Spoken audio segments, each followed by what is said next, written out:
I'm here at All Energy in Glasgow for a very special All Energy edition of Energy Voice Out Loud. I'm Aberdeen Features Lead and your host for this episode, Ryan Duff, and I've been speaking to some really interesting people while I've been at the SEC.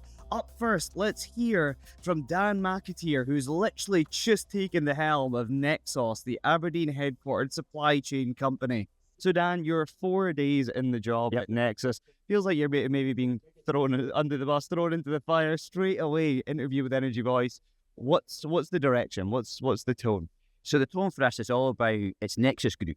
So it's not just Nexus Solutions. It's part of Nexus Group. We've got Nexus Solutions, we've got OSL Consulting, we've got PowerStar, and we've got Kilton Engineering from a gas meeting point of view. So it's about how we pull that collective group together and really look at what our integrated delivery model is.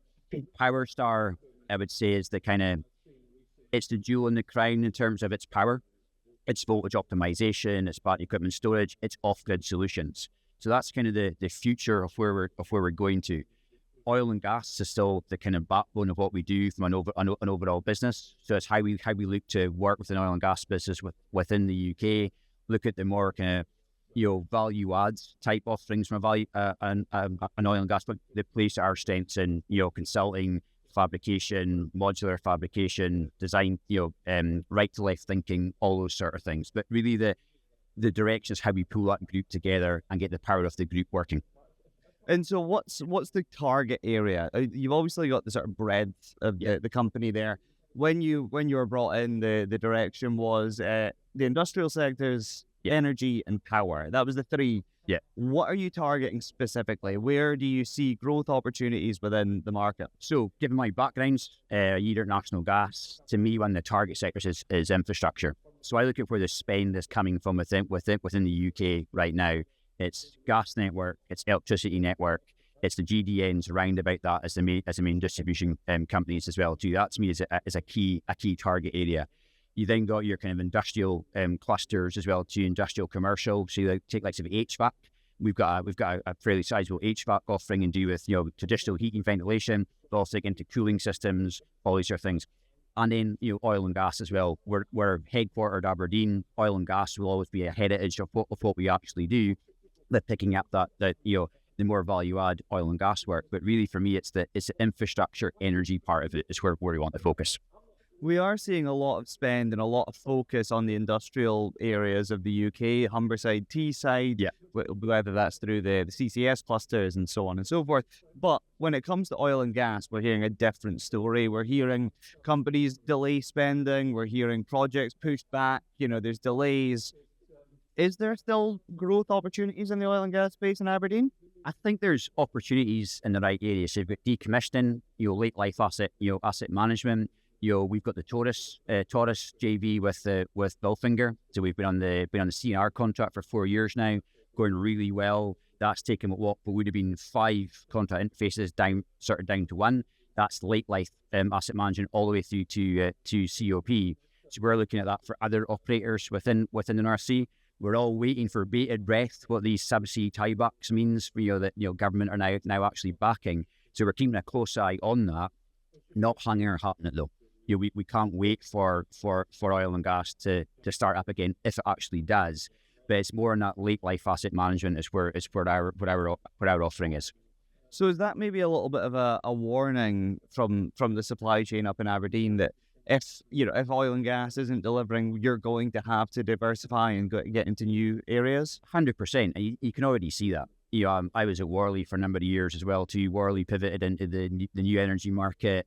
Wood's done the same thing. You can see the other service companies are sort of subsea. They're doing a lot of work from Aberdeen out with the North Sea, and I think that is it is a concern because if the North Sea does come back, us as the supply chain, we might have already pivoted away, and I think that is the one. We try and message that to governments through the right government bodies, OEUK and so forth. It's just kind of falling in deaf ears. And this might be a little bit of a punchy question, so I'm not trying to start. I don't mind. But Dan, looking at Nexos over the past couple of years, it rebranded from the global branding that it had when it left Global Energy. Yeah. it has had, you're now the third CEO in post since last year. May 25 was when Terry Allen left. Yeah. Is this a company that's in flux? Is it a company that needs the ship steadying a little bit? I don't think it's in flux. I think, with Scott McGonigal going over to Serica Energy, I think that's a great role for Scott. As being the COO, starts there at the end of June. My heritage being service sector, a year at National Gas, it made a good. I was global many years ago as well, so I know the business. It's why I went into the business for a period of time as a bit of a consultant as well, to get to know the business, to make sure that the business was right for me and I'm right for the business. So this is a journey that, myself and the investors talked kind of long and hard about, that they wanted to make sure that it was the right fit for both. So I'm in this for the long term. I see longevity within Nexus Group, and I keep saying the group part. It's not just Nexus Solutions, not what was just Global E&C. It's adding the other three businesses to it, and I think we've got the right tools within the toolkit there to really do something a bit different. And I say it's the late life in oil and gas, it's the infrastructure, it's the power play as well.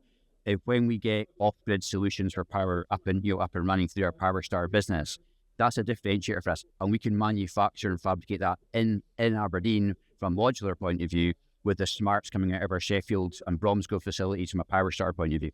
Because you could understand why someone from the outside looking in, as I say, multiple CEOs in just a year. You've also had job cuts announcements. Yeah.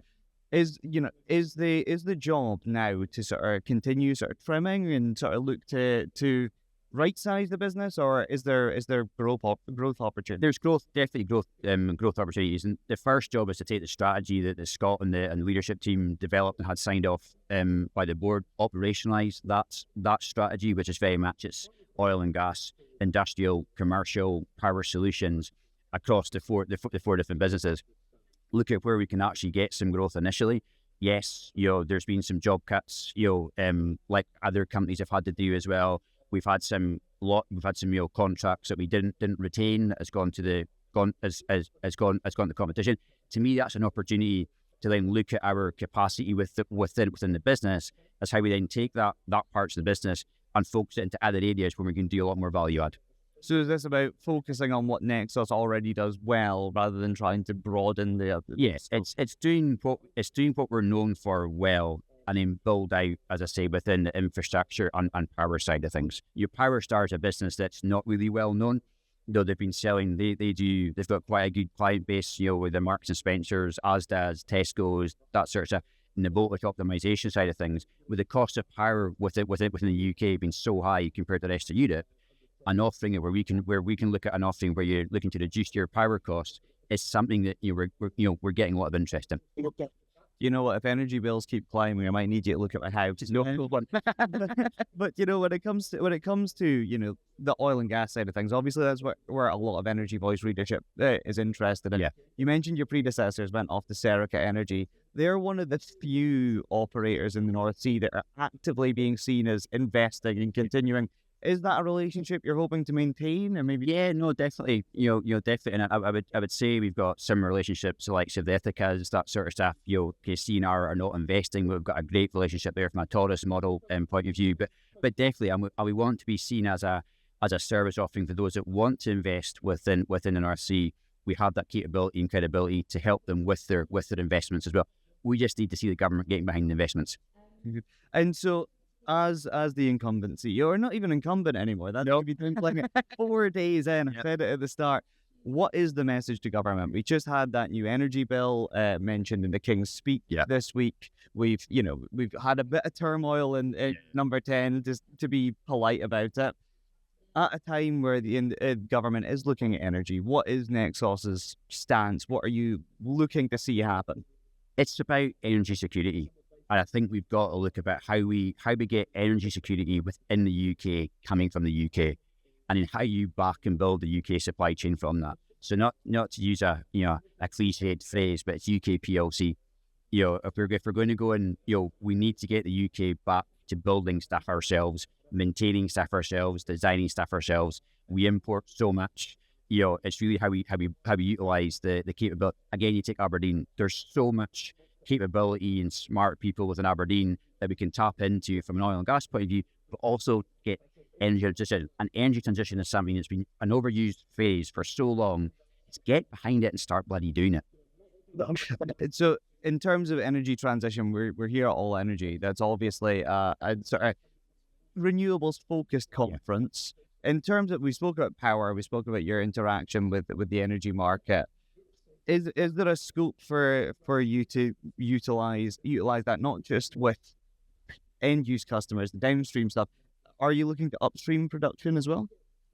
Yeah, where you mean from oil and gas point of view? From renewables point of view. Yeah, so we do, our modular capability plays itself to more on the kind of the onshore substation side of things. Yeah, so we're looking at modular construction. We've got our facility down at Nord. Again, when you bring in the likes of the Power Star, the OSLs, the front end consulting side of things, we can definitely look at the sort of substation manufacturing. It's also then keeping work off site, doing it within the actual modular shops, and then taking it to site. So that's definitely a market for us as well too. It's anything that's modular that we can that is required. We can actually do that. So perfect. One last question. What's been your key takeaway from All Energy this year? It's my first time here, really, to be honest, because I've always been rolled out to hydrogen conferences and oil and gas conferences and whatnot. It's a little Aberdeen. It's probably just walking in this morning, I probably bumped into about 5 people I know from Aberdeen. So it's good to see the Aberdeen market coming down to Glasgow. It's bringing in the rest of the Scotland, UK as well too. So it's good to start to see the energy market coming together. So thank you very much, Dan, for joining us on the show. And now, stick around, because after this break, we're speaking to Ocean Winds. So we caught up with Mark from Ocean Winds to find out how he is going to take part in allocation round 8, well, if he gets a successful bid, and what transmission charges are doing to his projects in Scotland. So Mark, we're here at day 1 of All Energy. I've just heard you on the stage doing your first panel session of the week. What was your key takeaway? I think from that, the panel was really, is offshore wind still on track? And I think from my perspective, what I said is AR7 sets the tone, it anchors a good start to the process, but what we need is continuity. And so we need a rinse and repeat of AR7 moving into AR8. I guess in terms of a Scottish context, we were very specific about some of the issues that we have, and everyone's very acutely aware that transmission charging remains a challenge. While it may not be resolved for the auction, what we do believe government can do is give us direction on what we should be assuming.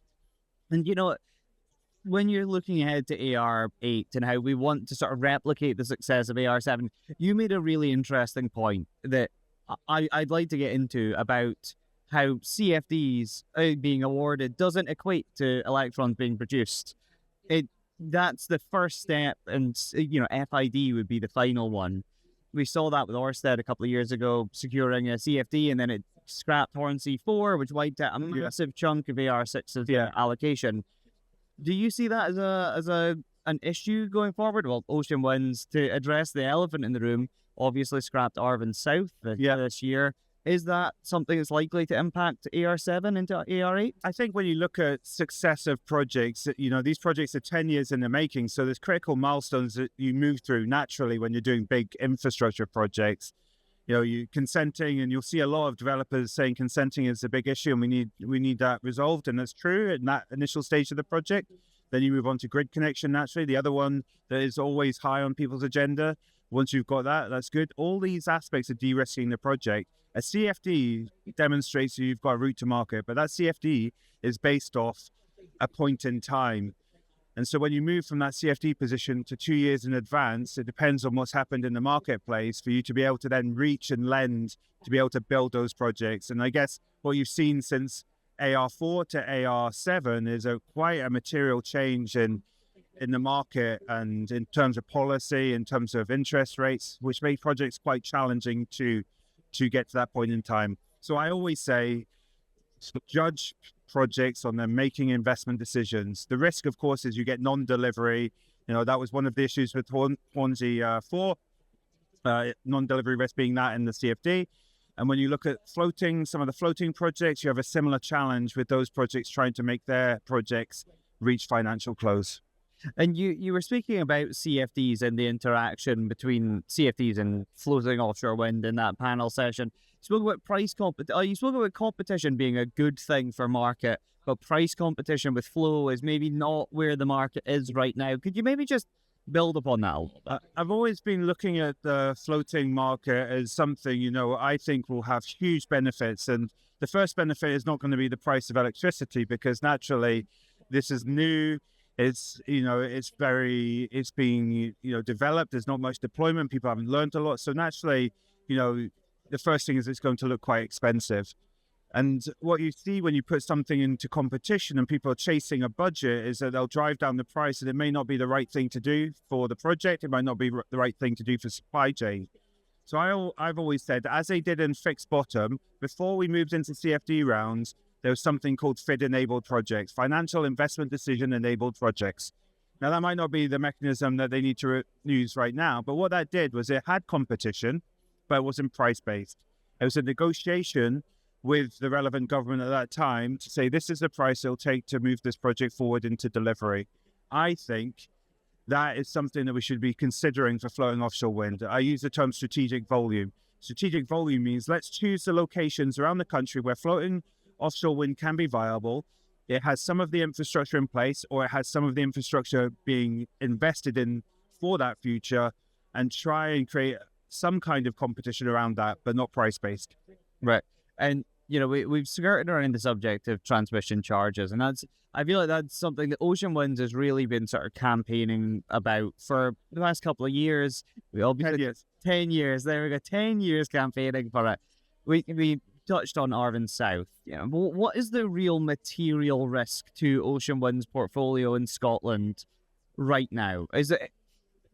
Are there conversations being had about another Arvin South decision in the next few months before AR8? How is it impacting the leasing space that you currently have within your portfolio? I think when you talk about transmission charging and the materiality of it, we start from the investments that we've already made. We have Murray East, Murray West. They've made their financial investment decisions off a forecast that they thought would hold fairly true. Now, okay, you take some risk on a forecast because it's not a fixed price. But what we've seen in terms of those forecasts over time is such a volatility, such an exponential increase. And I mentioned on stage, if that forecast was to hold true until 2030, you're seeing an erosion, it's a 400% increase in transmission charges, which equates to an erosion of value from investors, our investors, whether they be our parent companies or banks or lenders who are looking to invest in offshore wind projects. So it sends a signal that there's something not quite right at the moment. So what that consequently has to our future portfolio is it questions, is the UK still, how are they dealing with this specific issue? Is this volatility going to increase? What's it going to look like in the future?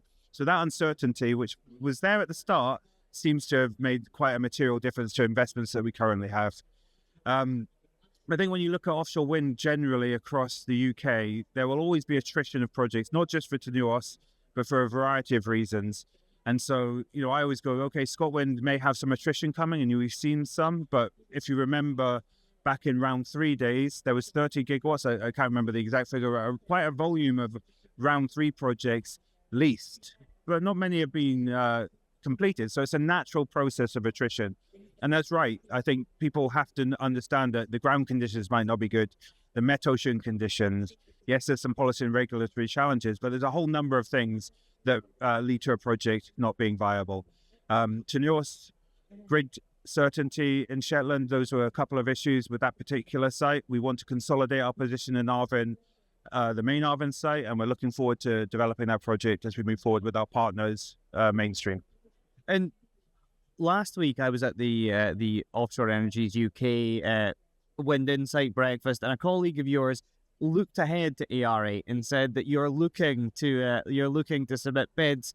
Is Arvin the project that's going to be getting a CFD application submitted, or is there what's the next step? So our plan at the moment is Caledonia is our most mature development asset at the moment, and we have that project split into two: Caledonia North and Caledonia down the south. Very inventive, I know. But the idea is that we will take Caledonia North definitely forward because it's the most mature. It's a fixed bottom site. We think it's got good fundamentals.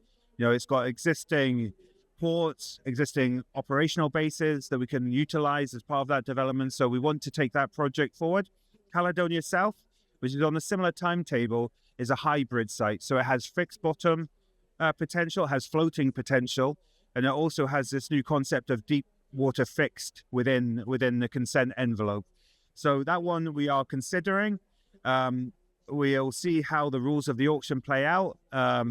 As I said to you earlier, we're not a fan of price competition on floating. We would prefer that there was a better opportunity to work with government, given our experience in terms of delivery.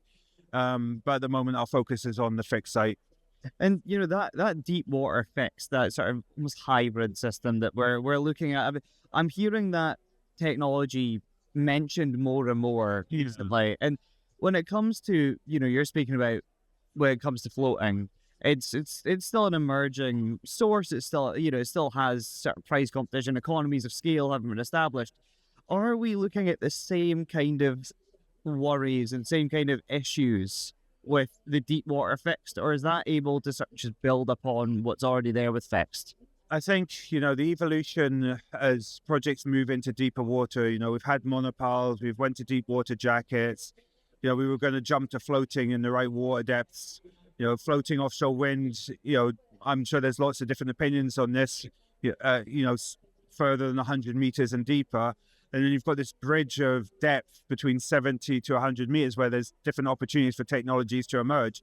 I think when you look at the deep water fixed, it's an early technology as well. It's never been deployed before. There's again concepts that need to emerge. So I think it's definitely one to watch. I think we need to see some deployment, having some trials of that technology. But what you're seeing is certainly a lot of interest. One, it's likely to have a cost benefit in terms of the deployment of it, and you may get more turbine manufacturers interested in that type of technology. And that's something that we have to speak about when it comes to the scrapping of projects in Scotland, the Tenuous impact. You mentioned jobs there. Jobs are such an integral part of everything we're talking about here at All Energy.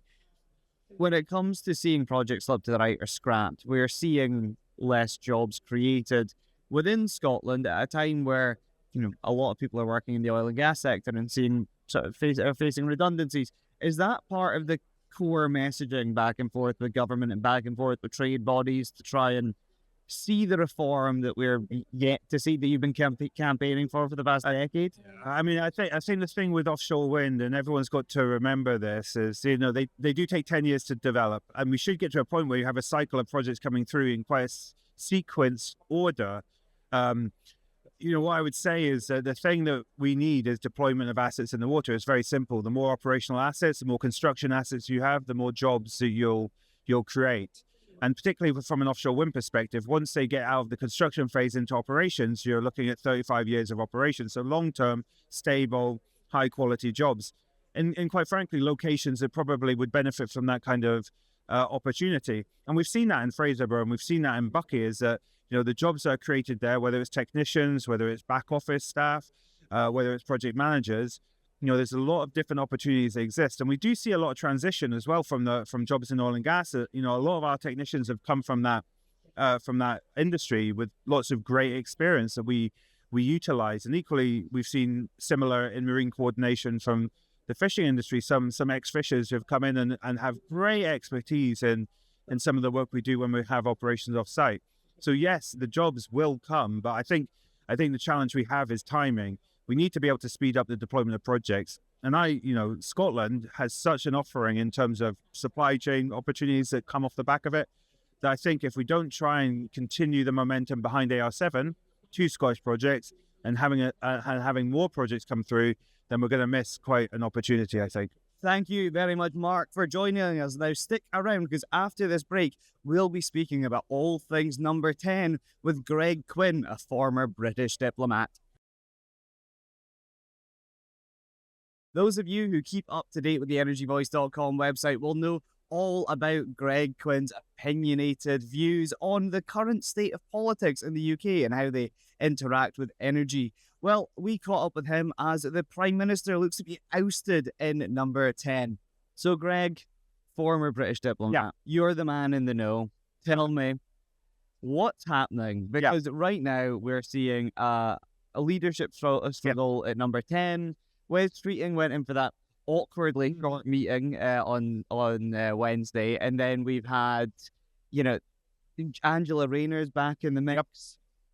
Are we going to have a new Prime Minister this time next week? Or, I mean, I've said before, Ryan, I don't think the Prime Minister lasts the summer. The way things are going at the minute, I'm not sure he's going to last a couple of weeks. But I think the worst thing about all of this is it's just more instability. It's more drama. The newspapers thrive on this, but it's not good for the country, and it's not good for us in the Northeast, and it's not good for Scotland, because business wants stability. It wants to know what the policy is. It wants to know where it's meant to go. It wants to know what it's dealing with. And this drama means it doesn't have that at the minute. And so when it comes to that, because this has also come at a time where this morning we're hearing reports that the economy's grown in the first quarter of the year. Is that something that's likely to be knocked? Obviously, we'll also have the impacts of the war in the Middle East to come as well. But is that something that's maybe going to put the brakes on that a bit? I don't think so. I mean, I think there's too much damage has been done. I think it's going to be hard for the Labour Party to row back from where things have gone. And to be fair, the Prime Minister hasn't been that bad. What he hasn't done, I mean, he came in with a whacking great majority. He had the opportunity to do the infrastructure, to build the stuff, to really make a difference. And instead, what are people talking about? His U-turns, the appointment of Peter Mandelson as ambassador to the US, and then this drubbing at the local elections last week. I think it's going to be hard for the Labour Party not to do something, because otherwise the Prime Minister is going to be seen, I think, as a lame duck for however long he's left there. But energy is still at the forefront of this party. And yesterday, again, I described the meeting with Wes Streeting as a little bit awkward. I guess even more awkward would have been the King's speech yesterday. Mm-hmm. All the MPs followed the Prime Minister, who they know is more than likely not going to be here very soon. But we did get the announcement of that energy bill. Yeah, there's been a lot of noise around that yesterday. What's your takeaways? So Chris Stark, who your boss Erica has just mentioned as Ed Miliband's energy brain, has just spoken this morning here at All Energy, and he said that one of the things the government needs to do is be less preachy. Well, it might have been good if he'd said that to Michael Shanks yesterday before he came and preached to everybody in that room. And I'm not sure Ed Miliband can be anything but preachy when it comes to this. But the energy independence bill, I think, it's a real... I understand the logic of what they're trying to do. I understand the desire to drive forward renewables, to drive forward investment in that, to fix the infrastructure, to fix the transmission. But I'm not sure legislation which bans future exploration is the way to do it at this stage. And you've seen the reaction from across the country, the SNP, and in some ways, and I hesitate to use the word, but I can't think of a better one, the energy independence bill is bonkers, frankly. Well, I've got a headline, so thank you. That's not Reform UK policy and Conservative policy of drill baby drill is equally bonkers. But trying to restrict something is not the way to do it. We need to find compromise. We need pragmatism. We need to understand what we need to do going forward to ensure the transition, to ensure energy security, to ensure energy resilience. And banning something is not a good way to do that, in my view.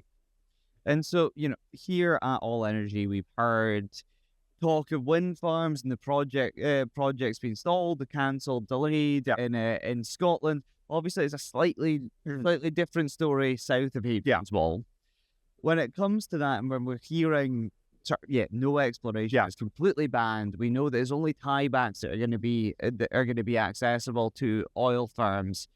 Once upon a time, Aberdeen was told that wind was going to be the thing that's going to create jobs beyond oil and gas, and that's what's going to keep the city as the energy capital. yesterday we heard Glasgow being sort of proposed as the new energy capital of the UK. Obviously, it makes sense. We're in Glasgow for all energy, but at a time where this is happening, is there any way to see this as being even slightly positive for Aberdeen? I mean, I think regardless of what was said yesterday about Glasgow, the reality is, where is the experience? Where are the skills? Where are still the people? And that's not in Glasgow. That's still up in Aberdeen. But there are fundamental issues that need to be addressed. And fair enough, Chris Stark mentioned these as well. You know, the transmission, the process of transmitting the power from wind farms and solar up here, in the Highlands, down south. It's a fundamental problem. The infrastructure just isn't there. But I think, and one of the things from here, you know, there's a buzz about here that wasn't in offshore Europe last year. And I think that reflects the feeling amongst people in Aberdeen about how they're being beaten down a little bit by this government. They're feeling that this government is presiding over a deindustrialization process akin to what Margaret Thatcher did with coal. And that's quite something to say about a Labour government. So if as Chris Stark says, the government needs to be less preachy, then it also needs to be more pragmatic, more compromising, more willing to sort of talk. And actually, whenever it says we'll need oil and gas for decades and decades to come, well, why are we bringing that in from elsewhere when we can get it locally? So less preaching and more hearing from the choir as well. Yeah, exactly. And they're in government. Industry needs stability. Industry wants less drama. Industry just wants an investment climate which allows it to put the 17 billion quid into investment that it has said it will. And the reality is, all of the taxes which the government has put up, you know, EPL, spirits, etc., there's actually been reduced intake. So the amount of tax income has gone down, regardless of the fact that taxes have gone up. So do you see the stance now from oil and gas firms and trade bodies like Offshore Energy UK that have been lobbying for the change to the oil and gas price mechanism? Do you see that really ramping up in light of these? I think it's got to. I mean, the industry and the organisations and all of us who are involved in the industry need to keep banging away. They need to keep banging away with the facts, need to keep banging away with the logic. Now, whether or not that's enough to overcome an ideology, I don't know. But, you know, at the end of the day, this is about, you know, the man and the woman on the street. This is about the over 100,000 workers across the country, not just in Scotland, who are dependent on the oil and gas industry, and all of the support on top of that. So we've just got to keep trying. And so I guess the question is, you know, you speaking on that sort of lobbying front, on that sort of influencing government policy and trying to get the industry's voice heard. You already discussed how, you know, the reform and conservative drill, baby drill mentality is also not the right approach. Yeah. Recently on Energy Voice, you wrote about how the industry needs to campaign. And it's not by going to extremes the way we are seeing in politics, right? Yes, no, exactly. I mean, you've got to keep this unemotional. You've got to keep this fact-based. You've got to keep banging out the information that shows the impact of what it's doing. Because as soon as you go over to the emotions, or as soon as you go to the extremes, whether that's on the left or the right, you've admitted that you've lost the argument. Right. Well, Greg, I feel like we should probably be recording this 5 seconds before this podcast goes out, because they used to say a week's a long time in politics. I feel like an hour is a long time in British politics at the moment. Exactly. So all of this might be unusable in the next hour, so we better rush to get it out. But thank you for joining me. Lovely to see you again. We've been all over the show floor here in Glasgow as All Energy wraps up for the week and for the year. We'll be back next year. Thank you everyone who joined us on the show, or everyone that came in past our stand, which is right behind me here.